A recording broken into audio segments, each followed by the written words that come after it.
Literacy is a word that is typically used in an academic context, but that's not all the meaning it holds. If we define literacies as methods of reading sets of symbols, we can say that each person has multiple literacies, and that the sets of things people are literate in help shape how those people see and react to the world. Since each person's reactions to the symbols in their life are shaped by understanding, we can say that there are different levels of literacy. A kindergarten student, an 8th grade student, and a college professor who teaches writing have very different levels of understanding concerning the literacy of proper English. Likewise, the average American, a Little League baseball player, and a Yankees pitcher have different levels of understanding concerning the literacy of baseball. I'm going to be talking about role-playing literacy and the value it has for us as a society.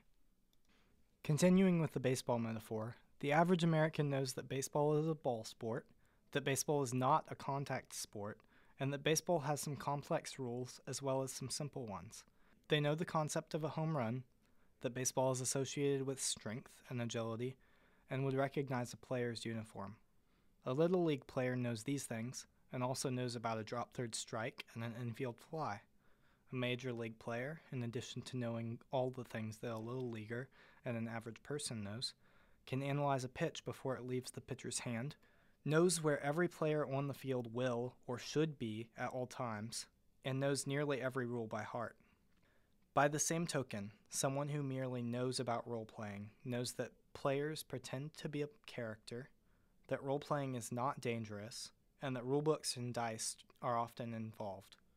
A casual role player knows most of the rules of a game or two, the core mechanics of several games, his way around the core rulebooks, and maybe which game system is best for the type of game he or she wants to be a part of: adventuring, mass combat, spy games, urban fantasy.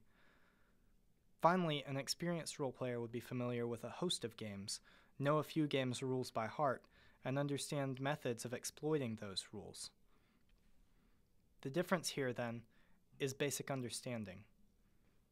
The typical person's level of role-playing game literacy is very low. Because of misinformation and lack of understanding, people involved in role-playing typically avoid mentioning their hobby to others, avoiding the outcast tag that is associated with role-playing. Discouraging someone from talking about one of their primary hobbies is very near to discouraging them from having relationships altogether. If the community at large knew more about role-playing, developing the level of literacy that the average American has about baseball, for example, positive changes in role players' lives would result, and others might benefit from knowing them as role players and as people.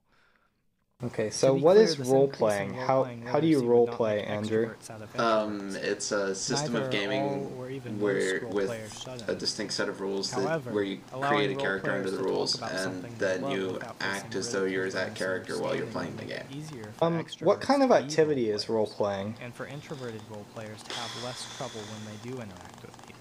Social? By incorporating role-playing as a literacy, at least honestly, the best analogy would be it's like poker. As a result, if you were to tell someone outside of your group, how do you think they would react? You said it's stigmatized.